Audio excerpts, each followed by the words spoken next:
The thoughts we want to share with you today are good for both real estate practitioners and buyers. So if you're a potential buyer, consider these as you are starting to work with a realtor.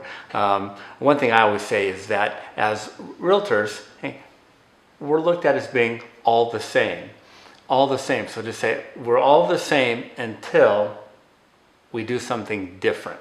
And I think the thing that we can really set ourselves apart with in doing it differently is how we do act one of the buyer process. And that is getting our buyers into the office. We CITO them, right? CITO, come into the office. We CITO them to really have a buyer understand what's happening in the marketplace. And this is the buyer interview, where we go through a series of about 15 questions to really identify the best property for the buyer, the best neighborhood, explain that markets are dynamic. Real estate markets are dynamic. They go up, they go down, but over time there's an average of about a 3.5% appreciation in value throughout the history of our real estate market in the country. So we explain that the markets are dynamic. We drill down and start talking about neighborhoods. It could be zip codes, it could be specific neighborhoods near schools, whatever is important to the buyer, and then certainly what features are important, right? What are the needs? What are the wants? What are the, well, if I can have, one, super wish in a home, what's it going to be? But taking the time with the buyer to understand what they're really looking for. So helping a buyer find the right home is never a matter of just showing more homes. It's showing more right homes.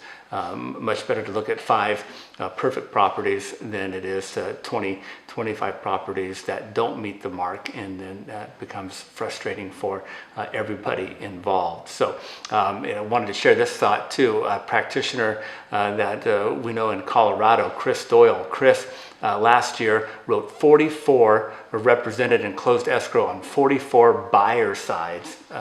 And I asked the question, if you're to close 44 buyer sides, how many contracts do you think you'd have to write?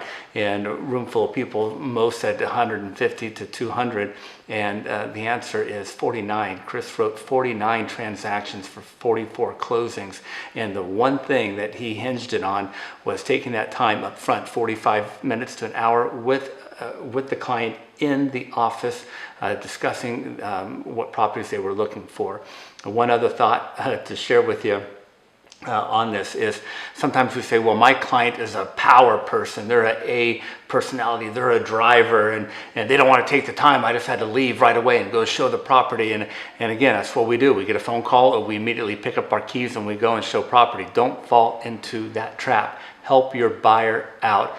Take the time. And the way to do that with a power person would be to explain that a few, not even a few hours, an hour invested up front to really identify the ideal property for them will save them countless hours. It'll save days, it'll save weeks, it will likely shave months off of the process, and not make the process frustrating, right? Trying to find the right home in this fast-paced market that we're in now. So a few good tips there for both realtors and you as a buyer. I hope that helps. Good luck.